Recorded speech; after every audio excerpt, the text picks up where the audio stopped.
welcome back to my channel. My name is Victoria, and today we're going to be doing a guide to why choose romance. So why choose romance is one of my all-time favorite tropes. I love reading it. I read it all of the time, and today I'm going to be going over what why choose romance is, where I think is a good place to start, some of my favorites from it, why I like to read it, and we're just going to give a little overview. I don't want to go super in depth and like overwhelm you. I do have, I think, 3 or 4 recommendation videos for why choose romance, and I think I have a TBR of like why choose romances I want to read, which I really should update because I think I've read most of them already, but I don't want to go too in depth and overwhelm you because I have those recommendation videos. So we're going to do like an intro, a what is it, why I like it, where you should start, and some of my favorites. So I hope that's good. I hope that's helpful, and we're gonna get into it and start with what why choose romance actually is. So why choose romance, also referred to as reverse harem romance, is when there is one heroine and 3 or more heroes. 2 heroes is MMF or MFM, but if you get to 3 heroes, then we're talking why choose. One of the reasons why I love to read reverse harem is because I love getting multiple different relationship tropes in one book. When you have 3 heroes and 1 heroine, that 1 heroine has a different style of relationship with each of those heroes. So each of those heroes has its own distinct personality, its own hobbies and things they like and why they love the heroine. And so the heroine will have a different relationship with each of those guys. Take, for example, a book like the Hades series by Tate James, which is one of my favorite reverse harem series. That series, the heroine has 3 love interests. One of those love interests is a friends to lovers romance. One of those love interests is a younger man, older woman, virgin hero romance. And the other hero is an age gap, daddy style romance. And those 3 very different heroes, very different relationship tropes, which would be a marketing draw for other books. Like authors will like put up, oh, this is a virgin hero romance, or oh, this is age gap romance, or oh, this is friends to lovers, and it's like a thing that draws a reader there. You get all of them in one book, and I think that it is so interesting and exciting and just makes the book so much more interesting. Another thing that I really love about why choose romance is I love male friendships. When you are in a reverse harem, when you are in a poly romance situation, all of those heroes love the heroine. And sometimes those heroes will be fully on board with sharing. They're like, we love this is great. Sharing is caring. But oftentimes you will have heroes who are not that big into sharing. They don't want to share. They want that heroine all to themselves, but they love that heroine so much that they know that she's not herself. She's not the best that she can be without those other guys. And so that hero will say, I love her enough to know that this is what she needs to be herself. And I think that love is amazing. It's so powerful and strong, but because they are in a relationship with that woman, they are sharing her with other men. Those men have a relationship together. Sometimes it's sexual, sometimes it's not. There is a love there that grows over time. These people live together, they dine together, they do their lives together, and that love is there. Sometimes it's platonic, but it's still love. And I adore seeing these heroes be part of this family, this romance, and grow so close to each other. And sometimes these heroes start out absolutely hating each other. Sometimes they start out as being really good friends, but they all end up at that point where they have this love for each other that they're willing to be involved and grow their lives together with the heroine that they love so much. So I just find it so enjoyable and so much more exciting to read than just an MF romance. Don't get me wrong, I love an MF romance and they are so great and fun and can have so much love, but sometimes you just need something more exciting.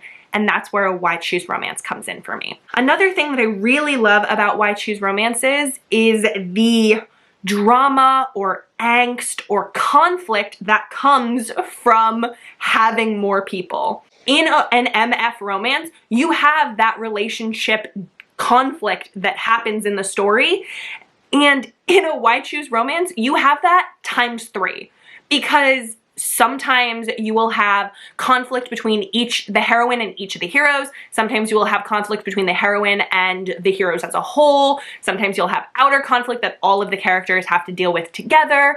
But there's always going to be more going on because there's more people involved. And I know that for some people it can get overwhelming, and that's why they're not a huge fan of Why Choose Romances, but it can be so exciting and fun when it's done well. And there are so many authors that I've read that do this so incredibly well, where you get that angst and that drama without it being something like miscommunication, or without it being something like too overwhelming. One of the biggest things that I have a hard time with romance books is miscommunication. I know so many people don't like miscommunication.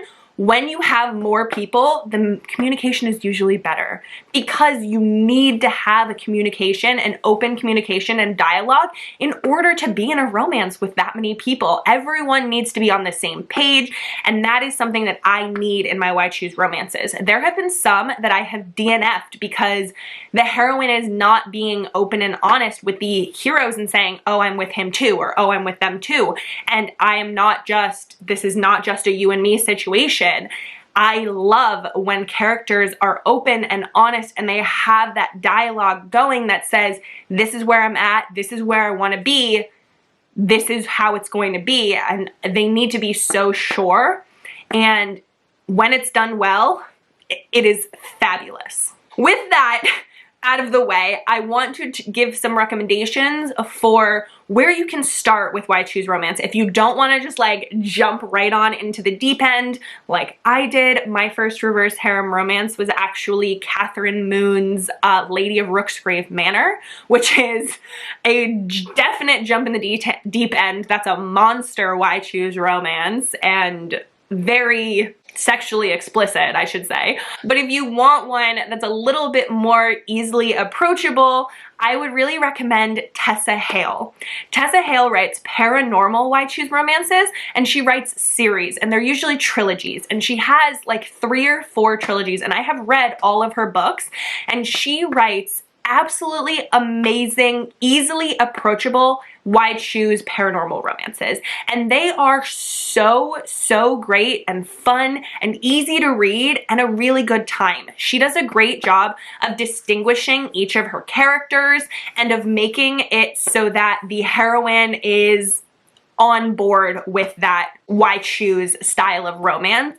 A lot of times, because it's paranormal, there is a fated mates element, which helps, I think, when you're like, why is this heroine with all of these heroes? Why can't she just pick one? I feel like paranormal is a good way to start with that, because it's a fated mate situation where it's an out of their control type of situation, which can make it easier to take sometimes. But I think that Tessa Hale has an amazing job, does an amazing job of separating her heroes, of making all of the heroes, like I said, easily distinguishable, of making the heroine very lovable and interesting, and of adding a outside plot that is not just the romance, but is something else going on so that you don't get bored. My favorite Tessa Hale books are definitely her Elemental Magic series. The first one in that series is called The Lost Elemental, and it's the Royals of Kingwood Academy series. So in that series, the heroine believes that she is a human with no powers, and basically in this world, in the human world, when they turn a certain age, everyone gets tested to see if they have powers. And if you have powers, you get sent to another realm, basically, and you go to school to learn those powers. And there are different levels of school depending on how powerful you are, but Kingwood Academy is where the super powerful people go. And the heroine is all ready for this test. She's like, I'm a human, nothing's gonna happen, I'll just go to normal people college. And yet, when she gets tested, she tests off the charts for magic ability and gets sent to Kingwood Academy, where she ends up meeting the 4 royals, who are the princes of each element. So you have the earth people, the fire element, the water element, and the air element, and each element has a different kingdom and a different ruler. And these 4 princes are the sons of those rulers, and they all go to Kingwood Academy to learn about their powers and get ready to take over as the heads of these factions, I guess. And the heroine ends up meeting all of them and ends up having a romance with all of them. And in this romance, you get a grumpy hero, you get a cinnamon roll hero, you get a caretaking one, and it is just so fun and exciting and an easily approachable wide shoes romance. And I had a fabulous time with this series. I actually very much binged it. I believe they're on Hoopla, so if you want an audiobook, they are all there that you can download, and they're so fun. Her newest series, which only the first one is out, is also so fabulous. I read the first one as an arc, and it was just so good. It's called Twilight of Embers, and it's the Dragons of Ember Hollow series. So the second book in that series will be coming out, I believe, in April, but this one is a dragon shifter wide shoes romance. So this one, you do get that fated mate element in it, where she has a fated mate with all of these guys who are in like a horde of dragons. And in this one, she doesn't know that she is powerful. And that is a running theme in Tessa Hale's books, where the heroine does not know about her paranormal background or her magic background. And you end up going through the story and finding out about the heroine, who she is, and she ends up being very powerful, chosen one style. And I just think that they're very fun and approachable, and would definitely recommend them as ones that are early starts to people who want to get into wide shoes. Another author who I would very much recommend for people who want to get into wide shoes is Lily Gold. Lily Gold writes very fluffy, contemporary rom-com style wide shoes romances. These are different than a lot of the ones that I read for wide shoes because I tend to like a darker, grittier wide shoes. But if you are worried about dark romance and wide shoes being in the same thing, it can get to be a lot. If you want a more rom-com style one, I would definitely recommend Lily Gold.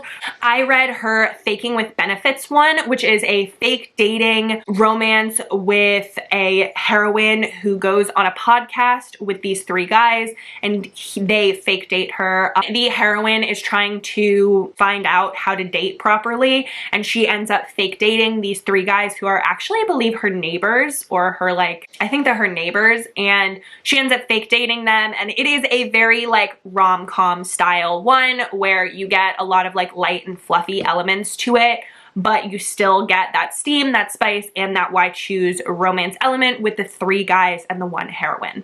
Another one that I actually think would be a really good start to wide shoes is actually the perfect transition into my favorite wide shoes romances, because this book is one of my all-time favorite wide shoes romances, and that is Pucking Around by Emily Rath. This one is a hockey contemporary wide shoes romance, and it is about a heroine and 3 heroes. So the heroine in this one, in a prequel novella, ends up meeting a guy named Jake at a hotel and having a one-night stand with him and having a very strong connection with him, but ends up leaving.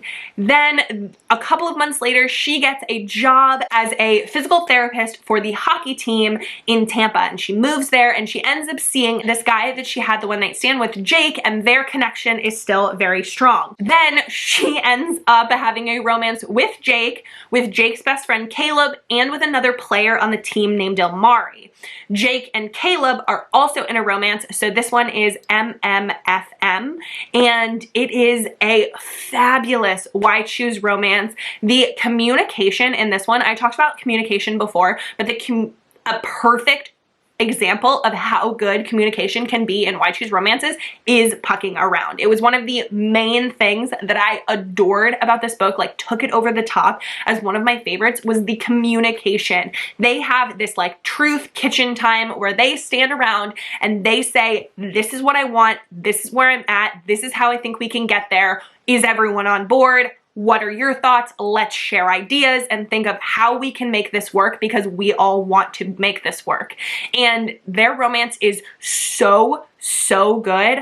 I absolutely adored this. It is a longer book, but a lot of wide shoes books are series. There are very few really good Why Choose standalones unless they're really long, because when you have many, at least 4 people involved in your romance, you're gonna need more time to get that all settled and to get everyone on board and perfectly happy and in love.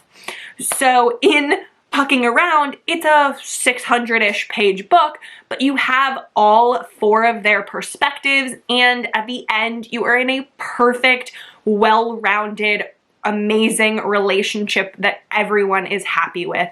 And it can be so, so, so good. I am in love with it. It was one of my favorite books of 2023. Another one of my favorite Why Choose romances is one that I talk about quite a bit and might not be the best for beginner Why Choose, but can be if that's what you want. It was one of my first ones, and that is the Madison Kate series by Tate James. Madison Kate and Hades, I talked about Hades earlier, but Madison Kate holds a special place in my heart because it made me absolutely obsessed, not only with Why Choose, but also with Tate James. I love this series, and it's the one that really, really, really made me obsessed with Why Choose. I said that Lady of Rooksgrave Manor was my first Why Choose, but this is the series that made me obsessed with it. And this one is a darker, grittier one like I was talking about, and it has 4 books in the series, and this one is about a heroine named Madison Kate who ends up getting blamed for this very bad event that happens in her town that they call Riot Night, where a whole bunch of like riots and looting and thievery happened, and she ends up getting blamed for it. And she leaves her town for a while to let everything die down, and then when she comes back to go to college, she ends up seeing the 3 guys that she thinks are actually responsible for Riot Night are living in her house, and she ends up having to live with them. And these 3 guys she hates because she got blamed for Riot Night and she thinks it was their fault. So she hates them. The first book in this series is literally called Hate. She does not like them, and it is a enemies to lovers romance with these 3 guys and her, and there are so many twists and turns in this series. It is such a good time. There's a romantic suspense element happening because she has a stalker. The shocking things that occur in this book, I was literally like jaw on the floor kind of moments where I was like, holy shit, I need to know what's gonna happen next. I need to keep going. I was obsessed with this book, and the romance that develop between each of them, because it is so enemies at first, the love that they end up developing between the 4 of them is magical. This is one of those ones that I talked about where the heroes beforehand were very good friends, so they already had that love there. It is a platonic love, but they already had that love there, and it allows them to be a little bit easier about sharing Madison Kate because they already love each other. They don't want to hurt each other, but they do want Madison Kate. And so you get a little bit of tension between them because they're like, ooh, is this going to be a problem? But it's so good.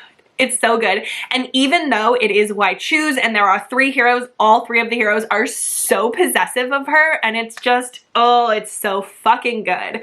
And it's one of my favorites. I really need to reread it. It's been a while, but I fucking love it. Like I said, I do have, I think, 3 or 4 Why Choose recommendation videos that I do talk about all of my other favorites that I don't want to go too much in depth in this video, but I'll link all of my Why Choose recommendation videos in the description because I don't want this to get overly long, and like I said in the beginning, I don't want it to be too overwhelming. So if you have been nervous about going into Why Choose, I really would recommend trying it because it can be some of the most amazing books and relationships that I've ever read. So that's gonna be it for this video. Like this video if you liked it, and subscribe and stick around. Let me know down in the comments if you read Why Choose, if you have a recommendation for me that you know that I haven't read yet. I would love to always find more Why Choose romances, and leave me the crown emoji because this is a superior trope. But that's gonna be it for this video, so I hope that you have the absolute best day.